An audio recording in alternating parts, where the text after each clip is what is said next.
बादशाह खान और वली खान भी यही कहते थे कि हम आजाद नहीं, आप लोग या मतलब मुल्क के लोग जो थे उन्हें गद्दार कहते थे। तो आप गलतियां होती हैं ना। जब बादशाह खान को मैंने देखा करीब से ज़हुरुल्लाह के घर, मैंने अपनी राय बदली सबके सामने। वली खान से जो मेरी दोस्ती थी, आप में से तो किसी की नहीं थी ना।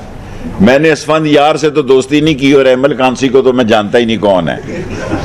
हैं जी, देखें बादशाह खान के साथ मैंने जब वो शुरुश कश्मीरी के साथ जो कुछ सारी तारीख आपको पता है, वली खान से मेरी जाती दोस्ती थी। ये असफंद यार किस गाजर मूली का नाम है, और क्या है अहमद कांसी, ऐसे ही सियासत में ये हादसों की पैदावार है, मैं तो जानता ही नहीं। दो बंदों से मेरे तल्लुकात थे और ये बड़े लोग थे।